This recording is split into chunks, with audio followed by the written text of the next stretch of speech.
നമ്മളുടെ കുടലിൻ്റെ ആരോഗ്യം മനസ്സിലാക്കാനായിട്ട് നമ്മൾ മോഷൻ പോയതിന് ശേഷം മോഷൻ ഒന്ന് ഒബ്സർവ് ചെയ്യാൻ വേണ്ടി ശ്രമിക്കുക.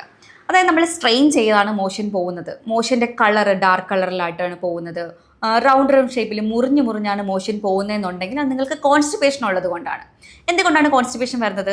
വയറിൽ എന്തെങ്കിലും ഫംഗൽ ഓർഗത്ത് കൂടുതലായിട്ടുണ്ടെങ്കിലോ, നമ്മൾ കറക്റ്റായിട്ട് ഫാറ്റ് കഴിച്ചില്ല എന്നുണ്ടെങ്കിൽ, കറക്റ്റായിട്ട് വെള്ളം കുടിച്ചില്ല എന്നുണ്ടെങ്കിൽ, കറക്റ്റായിട്ട് ഫൈബർ ഫുഡ് കഴിച്ചില്ല എന്നുണ്ടെങ്കിൽ നമുക്ക് കോൺസ്റ്റിപ്പേഷൻ ഉണ്ടാവാം. ചിലരുടെ മോഷനാണെങ്കിൽ ഈ സ്റ്റിക്കി നേച്ചർ ആയിരിക്കും, സ്റ്റിക്കി സ്റ്റൂൾ എന്ന് പറയും നമ്മൾ. അത് ഒരു ഓയിൽ കണ്ടന്റ് ഒക്കെ ഉള്ള രീതിയിലായിരിക്കും പോകുന്നത്. അത് ശരിക്കും പറഞ്ഞാൽ ബൈൽ പ്രൊഡക്ഷൻ കുറവായതുകൊണ്ടാണ്. ഗാൽ ബ്ലാഡറിലൊക്കെ എന്തെങ്കിലും പ്രശ്നമുള്ളവർക്കൊക്കെയാണ് നമുക്കിങ്ങനെ സ്റ്റിക്കി സ്റ്റൂളായിട്ട് കാണുന്നത്. ഇനി മറ്റൊരു പ്രശ്നം എന്ന് പറഞ്ഞാൽ IBS ആണ്. അതായത് ഭക്ഷണം കഴിച്ച ഉടനെ ടോയ്ലറ്റിൽ പോകാനുള്ളൊരു ടെൻഡൻസി ഉണ്ടാവും. അതുപോലെ തന്നെ സ്റ്റൂൾ നമ്മൾ ചെക്ക് ചെയ്യുമ്പോഴത്തേക്ക് അതിൽ പത പോലെയോ പസ് പോലെയൊക്കെ ഉണ്ടാവുന്നുണ്ടെങ്കിൽ അത് IBS ആണ്.